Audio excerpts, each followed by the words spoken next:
শবে বরাত নামক এই নিকৃষ্ট যে বিদাত, এই বিদাত চালু হয়েছে কত সালে, কত হিজরিতে বললাম? এই নিকৃষ্ট বিদাত শবে বরাত চালু হয়েছে কত? 448 হিজরি সনে প্যালেস্তাইনে বাইতুল মাকদেসে। আপনার ইবনে আবুল হামরা বলে এক ব্যক্তি ছিল, যিনি প্রথম এই শবে বরাতের রাতের যে আপনার সালাত, এই নামাজ চালু করেন, যেটা কোরআন সুন্নাহ দ্বারা সমর্থিত নয়।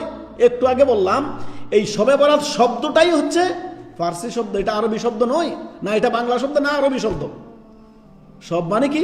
রাত্রি, বরাত মানে ভাগ্য, ভাগ্য রজনী, ভাগ্য রজনী আপনার শাবানে নয়, রমাদানে, শেষ দশকে লাইলাতুল কদরে।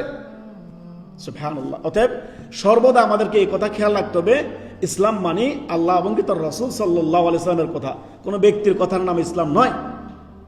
ইসলামের স্বর্ণযুগ গেল, সাহাবায়ে কেরামদের কেউ জানলো না শবে বরাত, আল্লাহ রাসূল সাল্লাল্লাহু আলাইহি ওয়াসাল্লামও বললেন না, সাহাবায়ে কেরামদের কেউ জানেন না।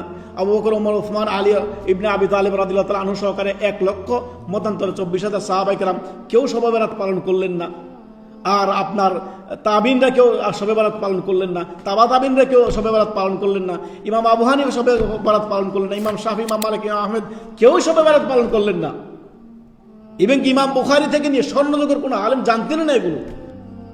যেটা বললাম 448 হিজরিতে আবুল হামরা বলে একজন ব্যক্তি ছিলেন বাইতুল মাকদেস প্যালেস্তাইনে, তিনি এই প্রথম এই শবে বরাতের আপনার রাত্রিকে উদযাপন করতে হবে, কিংবা সেই রাতে নামাজ পড়তে হবে 100 রাকাত, এই পড়তে হবে বিভিন্ন পদ্ধতিতে, এগুলো চালু করলেন ওই ব্যক্তি।